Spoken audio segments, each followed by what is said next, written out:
So here I am back with another scene breakdown, and this time we are going back to one of Rajamouli sir's classics, Magadheera and that iconic static electricity scene. अगर आपने ये movie नहीं भी देखी है तो शायद ये सीन आप लोगों ने देखा होगा किसी मीम में या फिर कहीं पे भी। एंड बात करेंगे कैसे सिर्फ एक सीन ने मुझे म्यूजिक और विजुअल्स को कैसे मर्ज करते हैं वो सिखाया था। It's about a true story, stay tuned.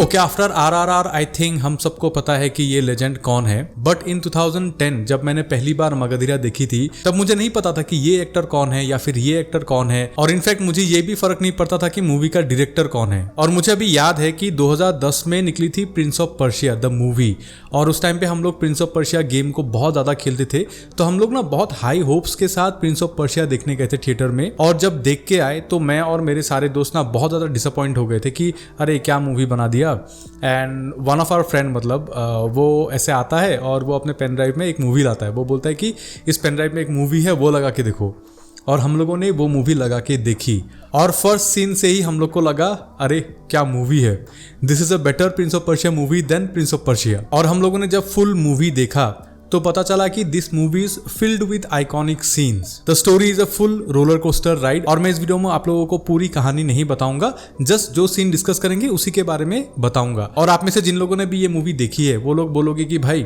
Horse race वाला सीन ब्रेकडाउन करो, या फिर रामचरण अकेले 100 सोल्जर्स से लड़ते हैं उस सीन का ब्रेकडाउन करो। बट उनके बारे में भी शायद मैं फ्यूचर में ब्रेकडाउन करूं, लेकिन आज हम लोग जिस सीन के बारे में बात करेंगे, this scene is about Ram Charan racing a horse. And if you look at the cinematography of the scene, in fact the cinematography of the movie, आपको दिखेगा कि ये सारी चीजें ना बहुत बेसिक है कि जब स्काई दिख रही है तो स्काई शायद बेस्ट ऑफ स्काई ना हो, इनफैक्ट स्काई में शायद कोई डिटेल भी ना हो, या फिर मूवी में शायद बेस्ट ऑफ कलर करेक्शन ना हुआ हो, बट जो एक चीज राजामौली सर की यूएसपी रही है that is emotions. Rajamouli sir ने खुद अपने बहुत सारे इंटरव्यूज में बोला है कि he likes to play with emotions, but the way I operate is on the basis of emotion. So whether I give a spectacle, I don't give a spectacle, it might change, but the emotional part of it will not change. और इस दौरान मतलब इस time duration में जब ये movie बनी थी उस टाइम पे टेक्नोलॉजी उतनी ओवर पावरिंग नहीं थी, और उस टाइम पे भी वो इमोशंस को बहुत अच्छे से लेके आते थे।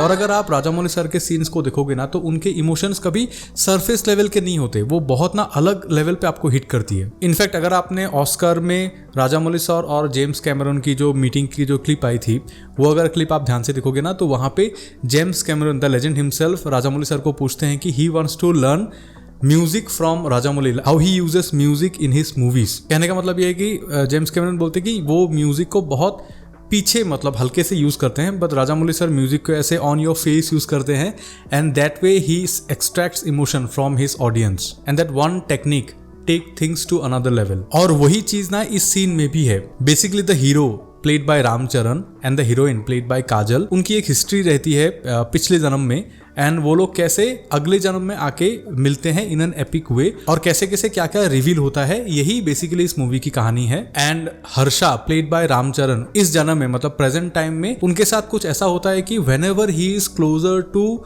काजल Agarwal Indu, he feels an energy, he doesn't know कि वो एनर्जी कहां से आ रही है, वो फील उसको कहां से मिल रहा है, he needs to find that thing कि वो कहां से आ रही है, and this scene is all about that. In this scene Harsha played by Ramcharan is basically on the streets, and he feels the energy again, and he knows that the source of that feeling, source of that energy is in that bus, and he needs to find out.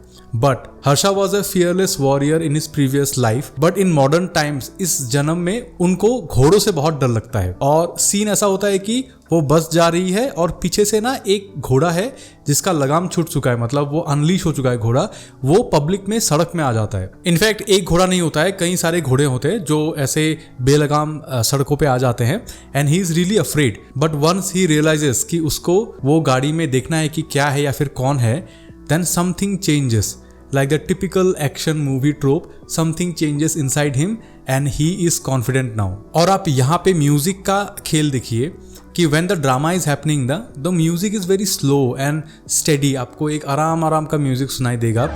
Matching हो।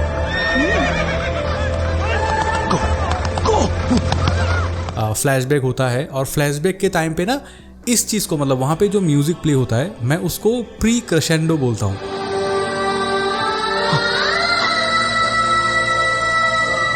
It makes you realise कि okay कुछ बड़ा आने वाला है। और अब जब म्यूज़िक का आप करोगे ना डिज़ाइनिंग, तो आप ये सारी चीज़ों को यूज़ कर सकते हो कि सीधा क्रेशेंडो मतलब सीधा क्लाइमैक्स में लेके जाने से पहले आप एक हल्का सा कुछ एक डाल सकते हो, so that it prepares your audience के ओके कुछ अच्छा आने वाला है अभी। And the music is cut by havildar shouting, रुक जा रॉकी, रुक जा, रुक जा। और जैसे ही वो शाउटिंग खत्म होता है उसके बाद ना एक अलग ही म्यूजिक का क्यू शुरू होता है and the scene starts to take pace.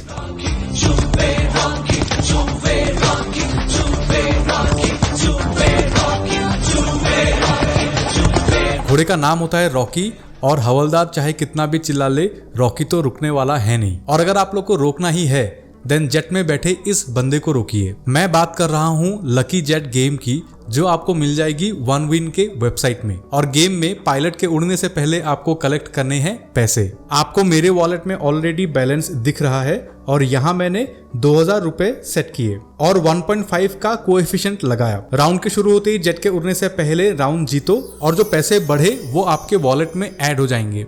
मैं फिर से एक बार करता हूँ, फिर से मैंने 2000 ऐड किया, 1.5 का कोएफिशिएंट लगाया और फिर से जेट के उड़ने से पहले पैसे गए मेरे वॉलेट में। अब इस वॉलेट से विड्रॉ करना भी बहुत ही आसान है। बस लॉगिन करके विड्रॉयल सेक्शन में जाना है और आपको जो भी मेथड पसंद है उसी मेथड से आप पैसे विड्रॉ कर सकते हो। But in my opinion Paytm does it best. मैं इस गेम का लिंक नीचे डाल रहा हूँ। इजी रजिस्ट्रेशन है और मेरा कोड यूज करके आपको बोनस भी मिलेगा in your first deposit. So do check out Lucky Jet in OneWin website. अब आपके पायलट को पकड़ना शायद आसान है, लेकिन इन माय रिसर्च जो मुझे मिला वो ये था कि एक घोड़े का जो भागने का स्पीड होता है वो होता है लगभग 50 से 60 किलोमीटर पर घंटे की स्पीड, और एक ह्यूमन की एवरेज रनिंग स्पीड होती है लगभग 13 किलोमीटर पर आवर। और मेरे हिसाब से ना इस डिफरेंस को राजामौली सर ने जैसे प्ले किया, this is the most beautiful thing about this scene. और जो मैंने म्यूजिक के बारे में बात करी, अभी जो हवलदार चिल्लाता है रॉकी रॉकी, राइट। इस मूवी के जो म्यूजिक डायरेक्टर हैं वो है M.M. कीरावानी,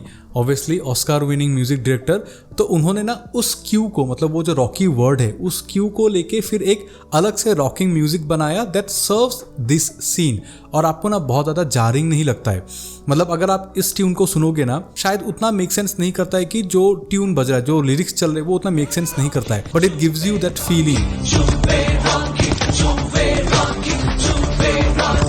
और यही सेम चीज ना आपको जवान में भी दिखेगी कि आई एम श्योर कि एटिली ने भी अनिरुद्ध को बोला होगा कि मुझे ऐसा का एक बीजीएम चाहिए जहाँ पे वर्ड किंग खान आए। अगर आप सुनोगे ना कि प्रीव्यू में जो म्यूजिक यूज हुआ था यहाँ पे ना आपको सिर्फ किंग खान समझ में देगा, बाकी लिरिक्स आपको फर्क भी नहीं पड़ता कि एक्चुअली बोल क्या रहे हैं। एंड यही वो था क्योंकि this is basically breaking the fourth wall, right. They are talking about SRK, not about the character. So इसीलिए मतलब उन्होंने बहुत सटल रखा बट रिकॉग्नाइजेबल इनफ। तो यहाँ पे भी ये है कि आपको सिर्फ रॉकी वर्ड समझ में आएगा बट बाकी क्या है वो फर्क नहीं पड़ता है, बस वो रॉकी था and here again Rocky. And this is why music fascinates me so much कि कैसे क्रैक करते हैं ऐसी चीजों को। और जैसे मैंने कहा कि the most beautiful thing about this scene is that कि जो हीरो है ना, that hero is not chasing the horse. मतलब इट वाज सो इजी कि आप ऐसा दिखा दे कि घोड़ा भाग रहा है और हीरो घोड़े को चेज करके उस पर चढ़ के फिर वो करता है, बट यहाँ पे वो हीरो घोड़े को चेज नहीं कर रहा है। मतलब सीन इज डिजाइंड इन अ वे कि हीरो को पता है कि the horse will overtake him so much easily, और हीरो को ये भी पता है कि अगर उसको बस को पकड़ना है then he have to take the help of this horse.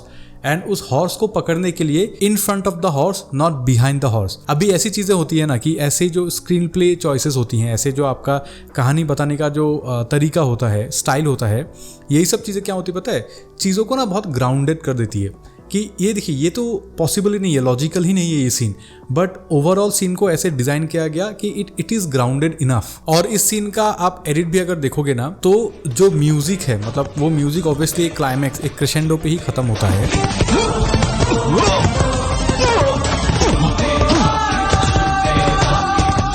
लेकिन उस क्रेशेंडो तक लाने के लिए कितना बिल्डअप चाहिए होगा, कितने कट्स चाहिए होंगे, कितना लेंथ का रहेगा, क्योंकि जो म्यूजिक का बिल्डअप है ना वो अगर बहुत ज़्यादा हो जाएगा ना तो आपका क्रेशेंडो आपको उतना अच्छा हिट नहीं करेगा, और अगर बिल्डअप बहुत कम होगा ना तो इट विल फील रश्ड।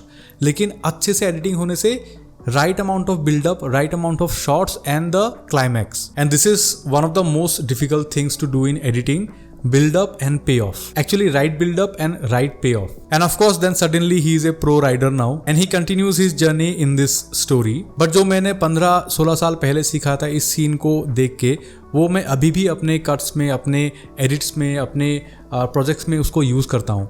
अभी ये जो टेक्निक है ना, ये कोई यूनिक टेक्निक नहीं है, ये फिल्म मेकिंग का एक बहुत बेसिक टेक्निक है। आपको बहुत सारे मूवीज से ये चीज़ देखने को मिलेगा या फिर सीखने को भी मिलेगा, but for me this was the scene जहाँ पे मैंने इस चीज़ को पहली बार नोटिस किया था।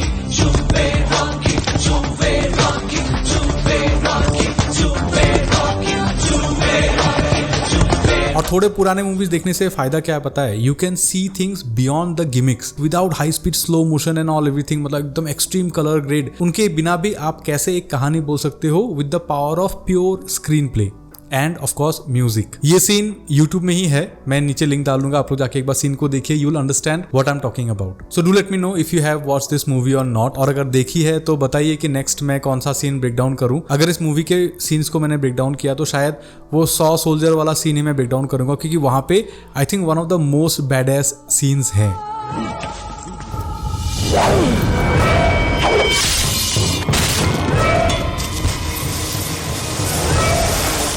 आपको कैसे पसंद नहीं हो सकता ये सारी चीजें। एनीवे, आई होप आपको कुछ वैल्यू मिला इस वीडियो से। Hit the like button if you like this video, hit the dislike button if you didn't like the video. अभी भी आप में से बहुत सारे लोगों ने मुझे सब्सक्राइब नहीं किया है, so please do consider subscribe for more videos like this. This is Shamim, you are watching किबा किबी। See you in the next video.